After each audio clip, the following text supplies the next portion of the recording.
Hi everyone and welcome to all. तो आज से स्टार्ट कर रहे हैं न्यू क्लासेस को। ठीक है, देखो ये तो पहले से क्लास रनिंग में ही है। जो पेपर 2 का क्लास जो पहले चल रहा था वही रनिंग में है, लेकिन अब जो हम लोग सब्जेक्ट को चेंज करने वाले हैं, टॉपिक को चेंज करने वाले हैं। पहले क्लास तक जो टोटल 7 क्लास है, टोटल 7 क्लास में एसे को डिस्कस किए हैं कि किस तरीके से एसे को यहाँ पे लिखना है, क्या क्या उसका इंपॉर्टेंट मिस्टेक्स है उसको यहाँ पे नेग्लेक्ट करना है। मैं इंपॉर्टेंट मिस्टेक्स इसलिए बोल रहा हूँ क्योंकि कॉमनली वो मिस्टेक्स यहाँ पे डन किए जाते हैं, इसलिए बोल रहा हूँ, है ना। तो उस क्लास को एक बार कवर कर लेना, ऐसे क्लास को पूरा कवर करना क्योंकि डिटेल के साथ वहां पे बताया हूँ। बस उसमें एक ये है कि अपने पास कंटेंट होना चाहिए। अगर अपने पास कंटेंट है, कंटेंट होने के बाद उस क्लास को देखना, एक सिंगल डाउट भी यहाँ पे नहीं रहने वाले हैं क्योंकि 7 क्लास कवर किए हैं। पूरे इस 7 क्लास में कैसे अप्रोच करना है, क्या सिलेबस होता है ना, क्या मिस्टेक्स है जिसे अवॉइड करना है, किस तरीके से एक प्रॉपर फॉर्मेट होना चाहिए। इवन मैं सैंपल ऐसे को भी वहां पे लिख के बताया हूँ। तो पूरा इंपॉर्टेंट क्लास होने वाला है और इस क्लास को जो है मैं सिंगल एक ही वीडियो में मर्ज भी कर दिया हूँ, है ना, यूट्यूब में अपलोड भी कर दिया हूँ। तो उसको जो है एक बार देख लेना। इसके बाद जो है ये क्लास होने वाले हैं 8 लेक्चर, 8वां क्लास होगा। अब इस क्लास से हम लोग स्टार्ट करने वाले हैं कंप्लीट आर्गुमेंट इंट्रो। आज जो होगा वो इंट्रो कवर करेंगे और कुछ कॉमन मिस्टेक्स यहाँ पे देखेंगे कि किस तरीके से जो है आर्गुमेंट में कॉमन मिस्टेक्स डन किए जाते हैं और प्रॉपर एक आर्गुमेंट को लिखे कैसे जाते हैं। ठीक है, साथ ही साथ यहाँ पे जो है सिलेबस को भी कवर करने वाले हैं। तो ये कुछ इन्फॉर्मेशन था, इस इन्फॉर्मेशन को थोड़ा सा यहाँ पे ध्यान में रखना है। बाकी कोई भी क्वेरी हो तो व्हाट्सएप नंबर है, मैसेज कर सकते हो। टेलीग्राम चैनल में इसका पीडीएफ अपलोड हो जाएगा। ठीक है, प्लस जो क्लासेस रनिंग है ध्यान रखना, जैसे कि ज्योग्राफी का क्लास रनिंग है, इकोनॉमिक्स का और पॉलिटी का क्लास जो है वो भी रनिंग है, तो उसको भी एक बार चेक करना है। ठीक है, क्लासेस जो है पूरा रनिंग हो रहे हैं, बाकी पूरा शेड्यूल टेलीग्राम चैनल में अपलोड ही हो जाता है। स्टार्ट करते हैं फिर लेक्चर 8 को, जिसमें से आज से स्टार्ट करने हैं आर्गुमेंट को। पहले बात ये समझो कि आर्गुमेंट होता क्या है, पूरा बेसिक्स टू एडवांस समझेंगे ताकि हर एक पॉइंट जो है कवर हो जाएगा। डिटेल भी कवर करेंगे, बेसिक्स भी कवर करेंगे और जो एडवांस लेवल होता है उसको भी कवर करेंगे।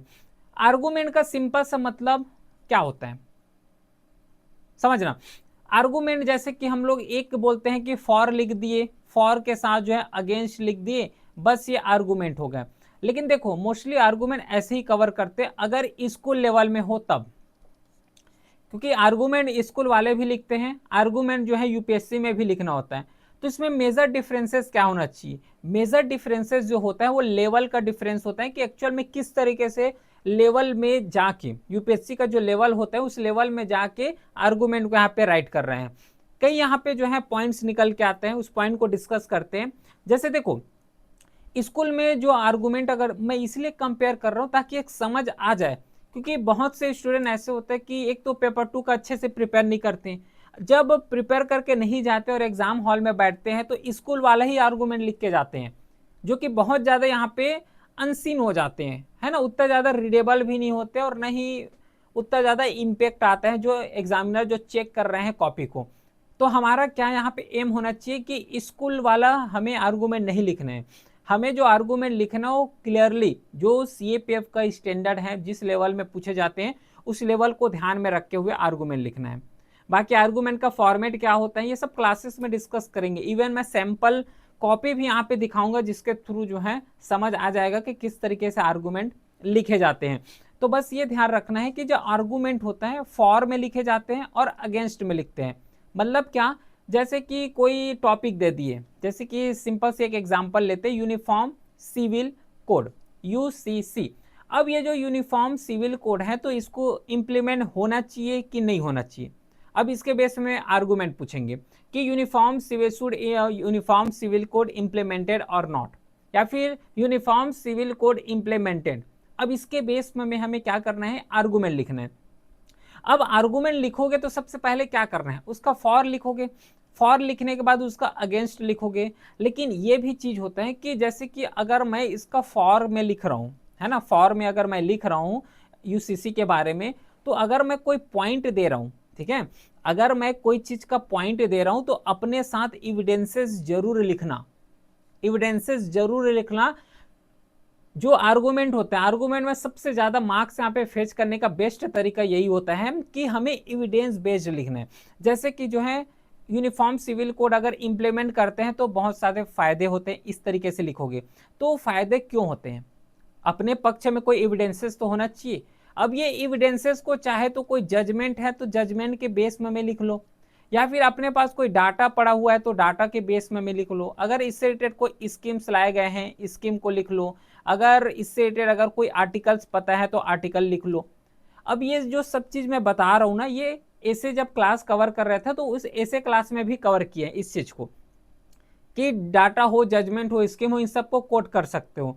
तो दोनों में यहाँ पे एडवांटेजेस हैं। इवन जब प्रीसिज राइटिंग करेंगे तो प्रीसिज राइटिंग, अच्छा प्रीसिज राइटिंग तो चलो तो अलग ही हो गया, लेकिन जब रिपोर्ट राइटिंग कवर करेंगे तो रिपोर्ट राइटिंग में भी ये सब चीज काम आएगा। ऐसा नहीं होता कि अगर ऐसे के लिए पढ़ रहे हो तो अदर पोर्शन में काम ही नहीं आएगा, ऐसा कुछ नहीं होता। अगर ऐसे में जो जजमेंट याद किए हो, है ना, अगर वही जजमेंट आर्गुमेंट के साथ अगर रिलेटेबल है, आर्गुमेंट टॉपिक अगर पूछ रहे हैं, अगर वो चीजें रिलेट कर पा रहे हो तो कोड कर सकते हो, चाहे वो ऐसे के लिए याद रखे हो चाहे आर्गुमेंट के लिए याद रखे हो, तो उसको प्रॉपर वे में कोड कर सकते हैं।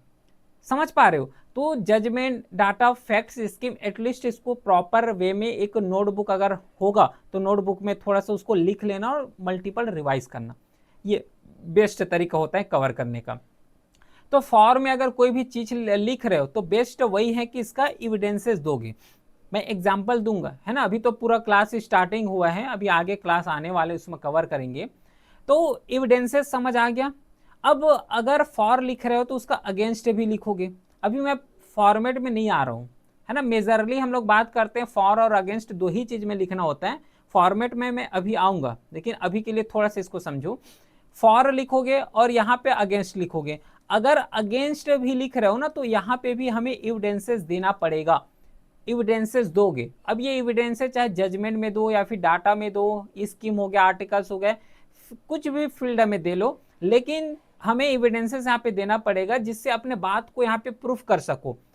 नहीं तो फिर ऐसा हो जाएगा ना कि अगर अगेंस्ट में लिख रहे हो या फिर फॉर में लिख रहे हो कि पूरा जो है, जो होता है ना कि नॉर्मली कुछ भी चीज यहाँ पे इंसर्ट कर रहे हो, तो कुछ भी चीज इंसर्ट नहीं करना है। अगर कोई भी चीज फॉर के बारे में लिख रहे हो तो फॉर के बारे में लिखने के बाद हमें उसका एक एविडेंसेस दे देना है कि अगर जो है यूनिफॉर्म सिविल कोड अगर इंप्लीमेंट हो रहा है, जैसे कि अगर यूनिफॉर्म सिविल कोड अगर इंप्लीमेंट होता है तो रिलीजियस हार्मोनी यहाँ पे आ जाए। एक एग्जाम्पल, ठीक है, अगर रिलीजियस हार्मोनी आ रहा है तो रिलीजियस हार्मोनी से जो है डायरेक्टली आर्टिकल 25 को कोट कर सकते हो, आर्टिकल 26 को कोट कर सकते हो, जो कि नॉर्मली रिलीजियस के बारे में बताते हैं, फ्रीडम ऑफ रिलीजन्स के बारे में बताते हैं। तो इस तरीके से क्या कर सकते हो, कोट कर सकते हो डाटा को। ये जस्ट मैं एग्जांपल दिया हूँ डायरेक्टली, उसके बाद जो है हर एक लेवल में यूनिफॉर्म आ जाएगा।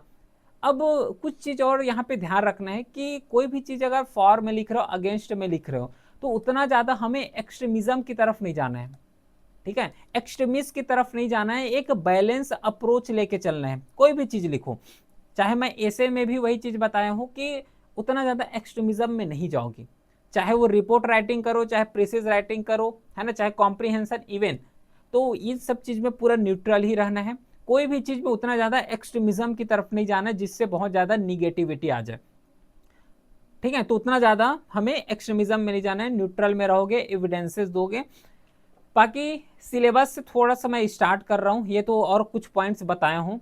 देखो ये जो सिलेबस है मैं थोड़ा सा और चाह रहा हूँ कि एक बार और मैं रिकॉल करा दूँ। जब ऐसे स्टार्ट किए थे तो ऐसे जब कवर कर रहे थे तो वहाँ पे मैं पूरा सिलेबस को डिकोड किया हूँ। लेकिन देखो जो सिलेबस होता है नॉर्मली दो ही पार्ट में डिवाइड होता है, पहला क्लास में भी डिस्कस किए थे। जो पार्ट बी होता है, ये पार्ट बी टोटल 120 मार्क्स के होते हैं, 120 मार्क्स के होते हैं। और स्पेशली अगर मैं यहाँ पे आर्गुमेंट का अगर मैं बता दूं, आर्गुमेंट में सिलेबस क्या दिए हैं, तो यही 3 वर्ड में पूरा आर्गुमेंट को चिपका दिए हैं। ये देखो, ये जो 3 वर्ड है ना, ये 3 वर्ड में जो है पूरा आर्गुमेंट को यहाँ पे रख दिए हैं। अब ये बताओ कि developing counter argument, developing counter argument, ये 3 वर्ड बोले गए हैं। अब इससे ना तो ये क्लियर हो रहा है कि ये जो आर्गुमेंट पूछे जाएंगे वो स्टैटिक पूछे जाएंगे या आर्गुमेंट जो पूछे जाएंगे करंट अफेयर्स बेस्ड आर्गुमेंट पूछे जाएंगे। मैं थोड़ा डीप में लेके जा रहा हूं, ठीक है, थोड़ा सा माइंड को कॉन्सेंट्रेट करना। सिंपल सा मैं एक बार अगर इसको रीड कर दूं, देखो पार्ट बी में क्या बोले हैं, comprehension, precis writing, other communication या फिर लैंग्वेज स्किल, ध्यान से समझो, to be attempt in English only, मतलब जो पेपर 2 होते हैं, पेपर 2 में ऐसे को छोड़ के बाकी जितना भी लिखना होता है सब इंग्लिश में लिखना होता है, नो डाउट। इसके बाद क्या बोले हैं, तो इंग्लिश में लिखोगे तो क्या क्या टॉपिक कवर होगा, the topics are comprehension passage, precis writing, developing counter argument, simple grammar and other aspect of language test. हमारे लिए जो काम का है वो है डेवलपिंग काउंटर आर्गुमेंट, समझ पा रहे हो। अब ये जो डेवलपिंग काउंटर आर्गुमेंट बोले हैं, मतलब जो यहाँ पे क्वेश्चन दिए जाएंगे, क्वेश्चन दिए जाएंगे वो अगेंस्ट में नहीं होगा, अगेंस्ट में हमें लिखना है। इस पॉइंट को समझना है ना, पॉइंट को समझना, डेवलपिंग ये वर्ड को समझो, यही तो पूरा क्रक्स है इस क्लास का, पूरा क्रक्स जहां से क्वेश्चन पूछे जाते हैं, क्वेश्चन को गैस करना हो गया तो यहीं से तो गैस कर पाओगे। देखो डेवलपिंग काउंटर आर्गुमेंट, तो जितना भी यहाँ पे क्वेश्चन दिए रहेंगे, जैसे कि क्वेश्चन देखो, ये जो है पीवाईक्यू है 2025 का, a nuclear weapon is a deterrent to warfare, और ये अभी भी एग्जिस्ट करता है, ये जो है अभी भी एग्जिस्ट कर रहे हैं। अब इस एग्जिस्टेंस का हमें जो है काउंटर आर्गुमेंट निकालना है, मतलब ये जो एग्जिस्ट कर रहे हैं और जितना भी यहाँ पे आर्गुमेंट का क्वेश्चन देख लो सब है एग्जिस्ट कर रहे हैं, उसका हमें काउंटर आर्गुमेंट निकालना है। अब देखो ये जो है nuclear weapon is a deterrent warfare, इसका पॉजिटिव साइड सबको पता होगा, पॉजिटिव साइड सबको पता होगा क्योंकि ये सब पढ़े हुए हैं, लेकिन कोई भी जो है वो निगेटिव साइड को नहीं कवर किए रहते। निगेटिव साइड जिसे हम लोग बोलते हैं यहाँ पे काउंटर आर्गुमेंट, या फिर जो चैलेंजेस वाला बात आते हैं ना, वो वाला बात यहाँ पे कर रहे हैं। तो काउंटर आर्गुमेंट या फिर जो चैलेंजेस है उसको यहाँ पे डेवलप करना है बोले हैं, डेवलपिंग काउंटर आर्गुमेंट्स। समझ आए सिलेबस, तो सिलेबस में केवल यही 3 वर्ड में पूरा आर्गुमेंट को डिवाइड कर दिए हैं, लेकिन इसमें यह समझ नहीं आ पाता है कि स्टैटिक यहाँ से क्वेश्चन आता है या फिर यहाँ पे करेंट बेस्ड क्वेश्चन आता है। तो इसको प्रिपेयर करने का सिंपल सा मेथड ये है, देखो सबसे पहले जो पेपर 2 का प्रिपरेशन करते हैं तो नॉर्मली ऐसे को प्रिपेयर करते हैं, ऐसे बेस्ड ही प्रिपरेशन करते हैं। अब ऐसे में ध्यान रखना, तो ऐसे में क्या क्या कवर करते हो, चैलेंजेस, चैलेंजेस कवर करते हैं, इसका जो पॉजिटिव साइड भी कवर करते हैं, अगर कोई अचीवमेंट हुआ है तो उसको कवर करते हैं, इसके बाद जो है इसका वे फॉरवर्ड कवर करते हैं। ब्रॉडली इसी तरीके से जो है प्रॉपर मैनर में चलते हैं, बाकी और भी कवर करते हैं, वो सब ऐसे क्लास में बता चुका हूं। देखो अब ऐसे में जो भी टॉपिक कवर कर रहे हो तो हमें जो है होता है ना कि ऐसे को अलग से प्रिपेयर करना हो क्या, या फिर जो है आर्गुमेंट को अलग से प्रिपेयर करना होता है क्या, नहीं, नहीं ऐसे को अलग से प्रिपेयर करना है, नहीं आर्गुमेंट को अलग से प्रिपेयर करना है, नहीं प्रीसिज हो गया है ना, नहीं जो रिपोर्ट राइटिंग हो गया, ये किसी को भी अलग से प्रिपेयर करने की जरूरत नहीं होता। सिंपल एक प्रिपेयर करो, किसका प्रिपेयर करना है, ऐसे का, सिंपल सा एक ही क्लास का प्रिपरेशन करो, ऐसे का ही प्रिपरेशन करो। अगर ऐसे में कोई चैलेंजेस आ रहा है तो आर्गुमेंट में जब इसको यूज करोगे, ठीक है, ये जो चैलेंजेस हैं ऐसे में जो चैलेंजेस याद किए हो पढ़े हो, तो आर्गुमेंट में जो अगेंस्ट हैं तो अगेंस्ट में यही चैलेंजेस को कोट कर देना। फॉर्मेट चेंज होगा, नो डाउट फॉर्मेट चेंज होगा, अब फॉर्मेट तो चेंज होगा ही होगा, चाहे रिपोर्ट हो, चाहे प्रेसिस हो, ऐसे हो, आर्गुमेंट हो, नो डाउट फॉर्मेट चेंज होगा, लेकिन कंटेंट तो चेंज नहीं होगा। समझ पा रहे हो, कंटेंट तो वही रहेगा, डाटा जो है फैक्ट्स है तो फैक्ट्स जो है फैक्ट से ही रहेगा। तो जो चैलेंजेस ऐसे में याद किए हो उसको अगेंस्ट में लिख देना, और जितना भी पॉजिटिव हो गया या फिर कोई अचीवमेंट हो गया तो पॉजिटिव साइड को फॉर में लिख दो। तो ये पूरा आर्गुमेंट प्रिपेयर हो गया, इजी लग रहा है अब, है ना। तो जो ऐसे का टॉपिक याद किए हो तो जो चैलेंजेस हैं उसको अगेंस्ट में लिख देना, और जो पॉजिटिव साइड है उसको फॉर में लिख सकते हो। अब इसका मेथड अलग होता है, फॉर्मेट अलग होता है, फॉर्मेट वाइज लिखना, ऐसा नहीं कि ऐसे में जो फ्लो मेंटेन किए हो आर्गुमेंट में वैसा फ्लो मेंटेन करना, नहीं, मैं वही चीज बार बार बोल रहा हूँ, कंटेंट सेम रहेगा, कंटेंट को ही लिखोगे फॉर और अगेंस्ट में, चैलेंजेस को अगेंस्ट में लिखना है, पॉजिटिव साइड या फिर कोई अचीवमेंट है तो इसको फॉर में लिखोगे। लेकिन इसका जो फॉर्मेट है तो फॉर्मेट को चेंज करना, ऐसा नहीं कि वही चीज को पूरा रिपीट कर रहे हो। फॉर्मेट क्या होता है कि अगर अगेंस्ट में लिख रहे हो तो अपना एविडेंस भी दोगे कि अगर ये गलत है तो क्यों गलत है, अगर ये सही है तो क्यों सही हो रहा है, तो दोनों लेवल में यहाँ पे ध्यान में रखना है।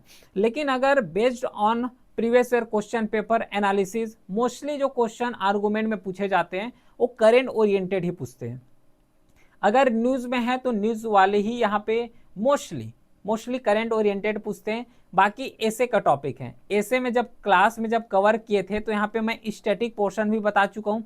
ये सब कंटेंट जो है टेलीग्राम चैनल में अपलोडेड ही है, कौन कौन से इंपॉर्टेंट थीम है, किसको प्रिपेयर करना है ना, एक बार देख लेना। स्टैटिक पोर्शंस को बताया हूँ और एक बताया हूँ करंट ओरिएंटेड। तो ऐसे में स्टैटिक पोर्शन भी कवर हो रहा है, करंट अफेयर्स भी कवर हो रहा है। जब दोनों पोर्शन कवर हो रहा है तो आर्गुमेंट में तो बस लिखना बस तो है, आर्गुमेंट में लिखना है और कुछ नहीं करना है। इजी टॉपिक है। हम जो कॉम्प्लेक्स बना देते हैं, जो चैलेंजेस बनाते हो, हम लोग चैलेंजेस बना रहे हैं इसको, लेकिन ये चैलेंजेस नहीं है। जो ऐसे के लिए प्रिपरेशन करोगे वो पूरा एक ले में चले जाएगा। एक धागा होता है ना, तो धागा का जो एक छोर है, एक छोर कौन है, पूरा ऐसे है। अब ऐसे से पूरा धागा यहाँ पे कनेक्ट हुआ है, ऐसा समझो। अगर ऐसे का प्रिपरेशन कर रहे हो तो बाकी आर्गुमेंट हो गया, रिपोर्ट हो गया, इन सब चीज का जो है आसानी से प्रिपरेशन कर सकते हो। तो अब देखो ये जो पीवाईक्यू है एक्चुअल में इसे जो है 2025 में पूछे गए थे, मतलब लास्ट ईयर ही प्रीवियस ईयर क्वेश्चन पेपर है। अब इसमें क्या बोले हैं कि आर्गुमेंट लिखना होता है और सेकेंड नंबर का जो क्वेश्चन होता है वो पूरा आर्गुमेंट है। पहले जो नंबर का क्वेश्चन होते हैं वो पूरा जो क्वेश्चन है वो पूछे जाते हैं नॉर्मली जो ऐसे हो गया वहां से। अब ये जो आर्गुमेंट वाले हैं इसमें टोटल 2 क्वेश्चन पूछते हैं और इसमें कहीं पे भी जो है ऑप्शनल नहीं होता कि जो है 4 आर्गुमेंट दिए हैं तो 2 आर्गुमेंट लिखना, ऐसा नहीं। दोनों आर्गुमेंट को कंपलसरी होते हैं, दोनों आर्गुमेंट को लिखना होता है। 2 यहाँ पे आर्गुमेंट देते हैं, एक आर्गुमेंट का मार्क्स यहाँ पे 20 है, तो टोटल 40 मार्क्स का आर्गुमेंट होगा, 40 मार्क्स का होगा। और 40 मार्क्स बहुत ही ज़्यादा ईजी है यहाँ पे फेच करना। मैं ऐसा नहीं बोल रहा हूँ कि पूरा जो है 40 में 40 मार्क्स आ जाए, लेकिन बहुत ही ज़्यादा इजी है इसको कवर करना, लेकिन अपना बेस्ट देना है। मैक्स टू मैक्स मार्क्स जो है यहाँ पे स्कोर करने का ट्राई करना है। और नहीं मैं यहाँ पे कोई कट ऑफ बता रहा हूँ कि इतना कट ऑफ होगा कि इतना नंबर यहाँ पे एज्यूम करना है या फिर इतना नंबर यहाँ पे लाना है, नहीं। जितना मैक्सिमम होगा उतना मैक्सिमम मार्क्स स्कोर करना है, क्योंकि ये जो एग्ज़ाम है इवेल्युएट होगा, तो जब नंबर बनेंगे तो जब इंटरव्यू दोगे तो इंटरव्यू में भी बहुत ज़्यादा यूजफुल होता है, क्योंकि मार्क्स भी इम्पैक्ट करते हैं। जब फाइनल मेरिट लिस्ट बनता है तो उस मेरिट लिस्ट में मार्क्स यहाँ पे बहुत ज़्यादा इम्पैक्ट हो जाता है। एक नंबर मतलब जो है कई जो मेरिट बनता है उसमें नीचे आ जाओगे, ऐसा सीन होता है। तो इसको बस ध्यान में रखोगे। बाकी ये जो क्वेश्चन एक्चुअल में पूछे गए थे 2025 का क्वेश्चन है। अब इस क्वेश्चन को देखोगे, जैसे कि पहला क्वेश्चन पूछे गए हैं, एक सेकेंड, काम क्यों नहीं कर रहे हैं, चलो यहां से हट जाए। अच्छा, तो देखो जैसे कि पहला क्वेश्चन को देखोगे, a nuclear weapon is a deterrent to warfare. मतलब अभी जो है डेटरेंट का यूज करते हैं। डेटरेंस का मतलब होता है कि जैसे कि ये जो है 2 कंट्री हैं, ठीक है, ये 2 कंट्री हैं, ए और ये बी। अब ये बी कंट्री जो है ए कंट्री के ऊपर डेटरेंस करना चाह रहे हैं। डेटरेंस मतलब क्या करेगा कि बी कंट्री जो है बहुत बड़े बड़े न्यूक्लियस को है कहीं पे डिप्लॉय कर देगा, बड़े बड़े सबमराइन हो गया, एयरक्राफ्ट होगा, इन सब को जो है अपने अगल बगल या फिर जो अपने अनदर कंट्री में डिप्लॉय कर देगा। डिप्लॉय कर रहे हैं मतलब ये इंटरनेशनल एरेना में क्या मैसेज दे रहे हैं कि अगर कोई कंट्री हमारे ऊपर अटैक करता है तो हमारे पास देख लो, है ना, देख लो। ये बी बोलता है कि देख लो हमारे पास बहुत ज्यादा एयरक्राफ्ट है, सबमराइन है, न्यूक्लियर वेपन है, अगर कोई हमारे ऊपर अटैक करता है तो सीधा हम लोग बम गिरा देंगे, है ना, क्योंकि हमारे पास पूरा न्यूक्लियर वेपन है ना, एयरक्राफ्ट हैं। तो ये बी कंट्री क्या कर रहे हैं, ये शो ऑफ कर रहे हैं। शो ऑफ करने के लिए क्या कर रहे हैं, एक डिटरेंस बना रहे हैं कि एक बता रहे, दुनिया को बता रहे हैं कि हमारे पास भी ये सब वेपन्स हैं, अगर अटैक करोगे तो थोड़ा सा सोच समझ के अटैक करना। तो इस तरीके से क्या है कि एक डिटरेंस बनाते हैं, और अभी भी ये डिटरेंस जो है एग्जिस्ट करते हैं। तो डिटरेंस का पॉजिटिव साइड सबको पता होगा, ठीक है, कि जो फॉर है तो फॉर सबको पता होगा क्योंकि ये सब पढ़ते ही आ रहे हैं। लेकिन इसका जो काउंटर करोगे, जिस तरीके से सिलेबस बोले गए हैं, अब ये काउंटर करोगे तो शायद सब लोगों को नहीं पता होगा कि इसका निगेटिव क्या हो सकता है। डिटरेंस के बारे में तो सबको पता है और सब जो है पॉजिटिव साइड को पढ़ेंगे, मतलब फॉर एरिया को पढ़ेंगे, लेकिन काउंटर आर्गुमेंट करना है, अगेंस्ट करना है, तो इसको डेवलप करना पड़ेगा। और वही चीज सिलेबस में बोले हैं, डेवलपिंग अ काउंटर आर्गुमेंट। समझ पा रहे हो? तो ये काउंटर आर्गुमेंट को यहाँ पे डेवलप करना होता है। अब समझ आया, लिंक किया हूं तो ऐसे और प्रैक्टिकली एग्जाम्पल के साथ। अब इसमें क्या है कि nuclear weapon is a deterrence to warfare, nuclear weapon is a deterrence to warfare, तो इसका पॉजिटिव साइड लिखना है और एक जो है इसका काउंटर आर्गुमेंट करना है। देखो यहाँ पे जो है इस तरीके से सीट दिए रहते हैं, ये सीट को देखो, ध्यान इतना रखना है कि हो सके तो पूरे सीट को भरने का ट्राई किया करो। और ये जो अगल बगल जो साइड यहाँ पे लाइन के ये वाला साइड ना, ये वाले साइड कुछ भी मत लिखा करो। पेपर 2 में भी निगेटिव मार्किंग होते हैं, आई होप सबको पता हो, नहीं पता हो तो समझ लो। पेपर 2 में निगेटिव मार्किंग होते हैं और निगेटिव मार्किंग पूरा पेनाल्टी वाला ही फॉर्म लेते हैं। जो नॉर्मली पेनाल्टी बोलते हैं वो निगेटिव मार्किंग के ही बराबर हैं। तो जब क्लियरली मेंशन किए गए हैं कि इस पॉइंट में जो है कुछ नहीं लिखना है, तो क्यों हम लोग यहाँ पे इस पॉइंट को लिखे, क्यों हमें जो है फालतू का मार्क्स यहाँ पे कटवाना है? समझ पा रहे हो? और हो सके तो मैक्स टू मैक्स ये जो पूरा पेज है इस लास्ट तक लिखने का ट्राई किया करो। ये जो है एसे में भी इंप्लीमेंट होता है, रिपोर्ट राइटिंग में भी ये सब इंप्लीमेंट होगा, आर्गुमेंट कर रहे हो तो आर्गुमेंट भी इंप्लीमेंट होगा, इवन जो कॉम्प्रिहेंशंस कवर करते हो तो कॉम्प्रिहेंशंस में भी ये लाइन यहाँ पे इंप्लीमेंट होगा। कि हो सके तो इतना स्पीड को एक्यूरेट करो कि हर एक पॉइंट को, हर एक क्वेश्चन को एक प्रॉपर टाइम में मैनेज किया जा सके। और लिखोगे तो ध्यान रखना कि ऐसा होता है कि किसी का हैंड राइटिंग बहुत छोटा छोटा होता है। अब छोटा छोटा होने की वजह से क्या होता है कि ये वाला जो लाइन लिखोगे, पहला लाइन जैसे कि ये हो गया, तो यहाँ पे 7 वर्ड, 8 वर्ड, 9 वर्ड, इस तरीके से वर्ड को यहाँ पे लिखते हैं। ऐसा मत कर, थोड़ा सा जो आंसर राइटिंग करोगे तो जो राइटिंग बनाते हो तो थोड़ा सा यहाँ पे बड़ा रखना, राइटिंग बड़ा होना चाहिए। प्लस एटलीस्ट जो है 5 to 6 वर्ड बस लिखा करो एक लाइन में। 5 to 6 वर्ड जब एक लाइन में लिखोगे तो ये जो पूरा पेज तक आते आते क्या होगा कि जो वर्ड लिमिट दिए रहते हैं वहीं तक मेंटेन रहेगा। समझ पा रहे हो? जो वर्ड लिमिट यहाँ पे दिए रहते हैं ना, तो ये वर्ड लिमिट प्रॉपर मेंटेन रहेगा। तो 5 to 6 लाइन बस एक लाइन में लिखा करो, 5 to 6 वर्ड जो है केवल एक ही लाइन में लिखा करो। पूरे को यहाँ पे 10 वर्ड से भर रहे हो, 9 वर्ड 10 वर्ड लिख रहे हो, इससे क्या होगा कि जब पूरे पेज को भी भर दोगे ना तो ऐसा लगेगा कि ये तो बहुत ही ज्यादा वर्ड है और सीधा ही इम्पेक्ट जाएगा ये वर्ड लिमिट के ऊपर। और वर्ड लिमिट अगर ज्यादा ही क्रॉस हुआ है ना, अगर ज्यादा ही क्रॉस कर रहे हो तो फिर वो पेनाल्टी वाला काम चलता है और ये मार्क्स जो है फालतू का कटेगा। तो सिंपल सा बेस्ट वे वही है कि 5 to 6 एक लाइन में लिखना है और उसके बाद क्या करोगे कि ये पूरा पेज तक यहाँ पे कवर करना है, पेजेस को छोड़ना नहीं है। और ये सैंपल पेपर है और इसी तरीके से पेज दिए रहते हैं। जब एग्जाम हॉल में बैठोगे तो एग्जाम हॉल में बैठने के बाद जो है इस तरीके से पेज मिलेगा, पूरा एक बुकलेट टाइप का मिलता है। बगल में जो है जैसे ही लास्ट में देखोगे तो क्वेश्चन पेपर भी रहता है, तो क्वेश्चन पेपर को डिटैच कर लेना है ना, क्योंकि जो है ऐसा मैं देखने को मिला है कि पूरा आंसर राइटिंग कर लिए, आंसर राइटिंग करने के बाद पेपर जमा कर रहे हैं लेकिन अपना जो क्वेश्चन पेपर है उसको डिटैच ही नहीं किए, मतलब उसको पता नहीं है कि क्वेश्चन पेपर अटैच्ड मिलता है। तो जो क्वेश्चन पेपर होते हैं और ये बुकलेट होते हैं दोनों अटैच्ड मिलते हैं, ठीक है। तो ये जो क्वेश्चन पेपर को अलग कर लेना क्योंकि उसको घर ले जाना होता है, और जो बुकलेट होता है जिसमें लिखोगे आंसर राइटिंग करोगे उसको जो है जमा करना होता है, तो उसको याद रखोगे, है ना कुछ पॉइंट। बाकी अब ये डिस्कस कर लेते हैं कौन कौन से कॉमन मिस्टेक्स हैं जिस मिस्टेक्स को अवॉइड करना है। ये मिस्टेक्स को थोड़ा सा गांठ बांध लो, अच्छे तरीके से जो है इसको कवर करना है, ठीक है। हमें ये जानना जरूरी होता है, हमें ये जानना जरूरी होता है कि क्या चीज़ लिखना है, लेकिन उससे ज़्यादा जरूरी होता है क्या चीज़ नहीं लिखना है। हमें ये पता होना चाहिए कि कैसे जो है आंसर राइटिंग करना है, लेकिन हमें उससे भी ज़्यादा ये पता होना चाहिए कि कौन कौन से चीज़ है जिससे हमें अवॉइड करना है, मतलब मिस्टेक्स जो करते हैं उसको अवॉइड करना है। सबसे पहले बात जो अवॉइड करना वो है क्लियर स्ट्रक्चर, जिसे लेक ऑफ क्लियर स्ट्रक्चर बोलते हैं। स्ट्रक्चर होता है पूरा ऐसे जो है प्रॉपर फॉर्मेट में लिखे जाते हैं, उसी तरीके से जो आर्गुमेंट होता है तो आर्गुमेंट का भी एक प्रॉपर फॉर्मेट होता है। ऐसे पैराग्राफ में लिखते हो लेकिन आर्गुमेंट को जो है पॉइंट वाइज लिखना होता है ना, पूरा लिख के बताऊंगा उस चीज को, है ना। तो अभी तो क्लास बस स्टार्ट हुआ है। तो लेक ऑफ क्लियर स्ट्रक्चर, इन सब चीज को अवॉइड करना है क्योंकि जो यूपीएससी का लेवल होता है वो यूपीएससी के लेवल को यहाँ पे मेंटेन करके रखना है, ठीक है। ये स्कूल वाले एग्जाम नहीं है, स्कूल वाले भी आर्गुमेंट लिखते हैं लेकिन हमें यूपीएससी का लेवल में लिखना है। जिस तरीके से कोई पॉइंट बताओगे, ठीक है, जैसे कि ये लाइन में जो है अपने बारे में बोलने का मतलब है कि जो क्वेश्चन दिए रहेंगे तो क्वेश्चंस के बारे में लिखोगे।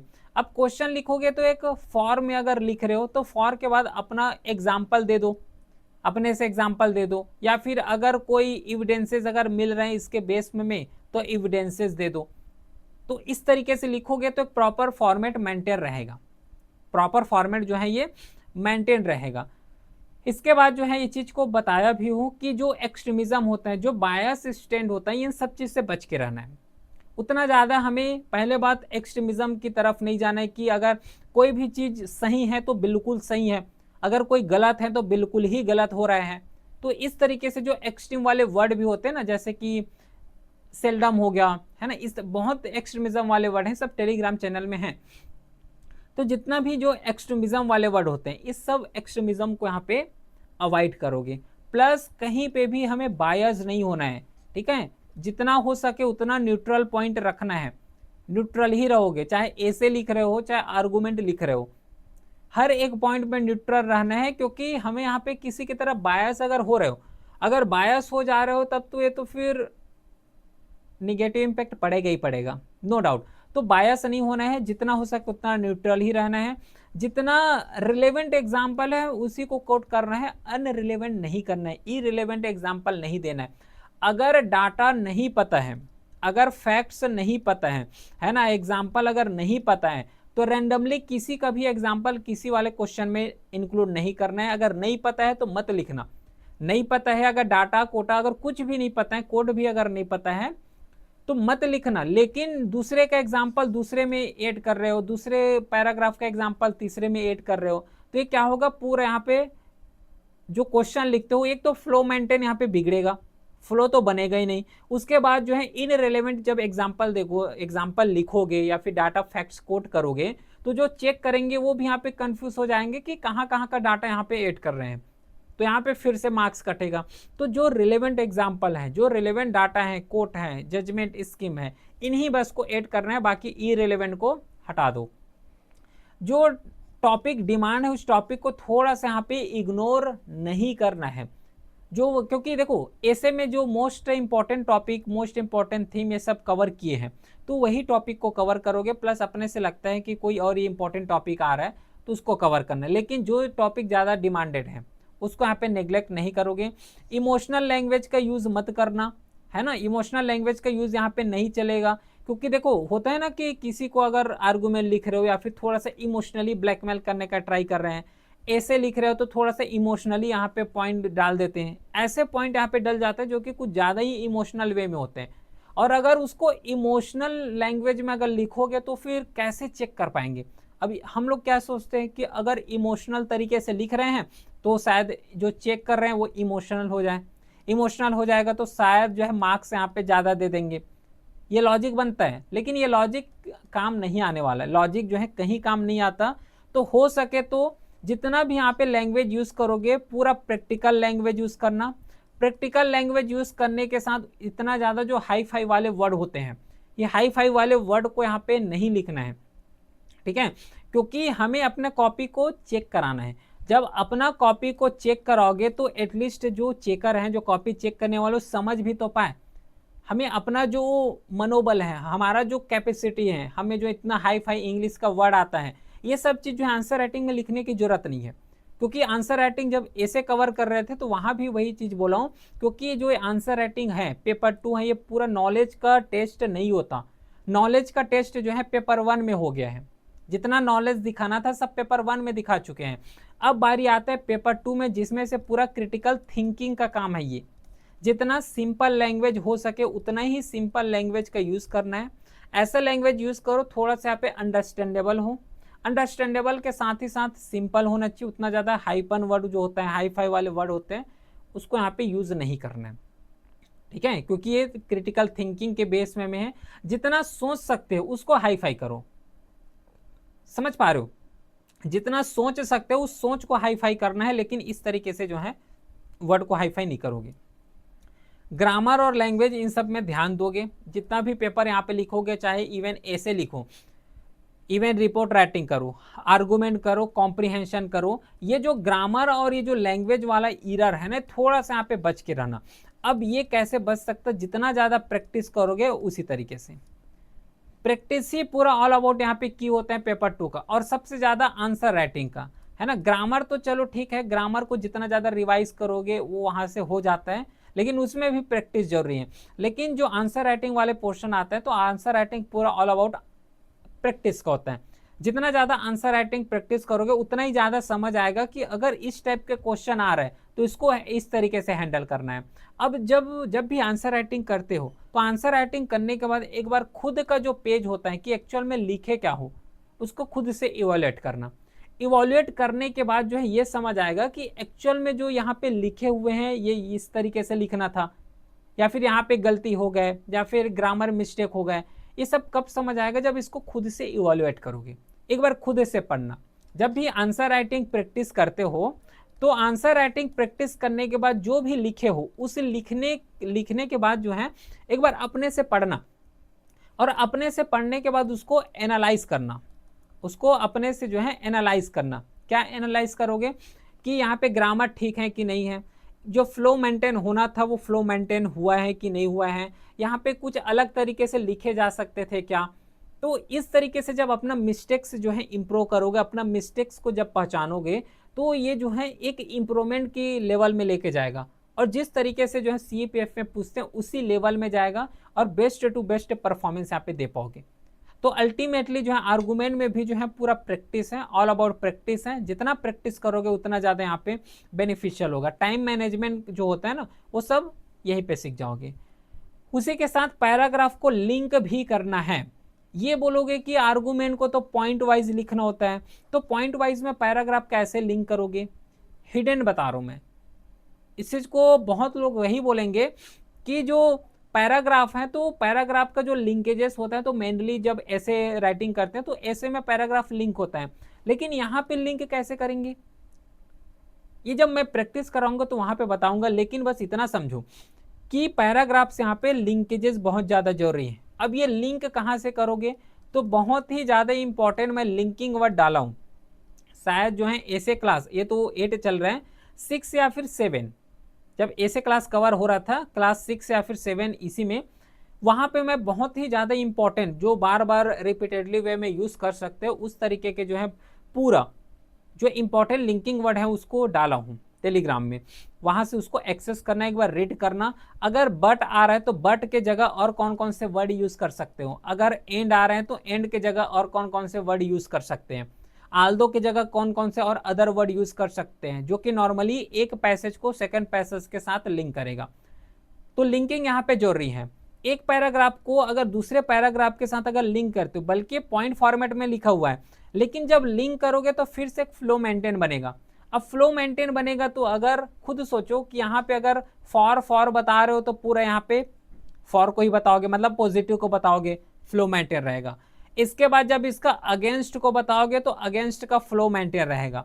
तो सोचो खुद के इंट्रोडक्शन लिखे हो, उसके बाद फॉर लिखे हो, उसके साथ जो है फॉर लिखने के बाद अगेंस्ट लिखे हो, फिर कंक्लूजन लिखे हो, तो ये तो पूरा प्रॉपर एक स्ट्रक्चर में बन जाएगा, एक फ्लो मेंटेन रहेगा। और फ्लो मेंटेन ही करना यहाँ पे सबसे ज्यादा चैलेंजिंग होता है, और उस चैलेंजिंग को कम कर चुका हूं मैं ऐसे क्लास में, लिंकिंग वर्ड भी वहां पे दिया हूं।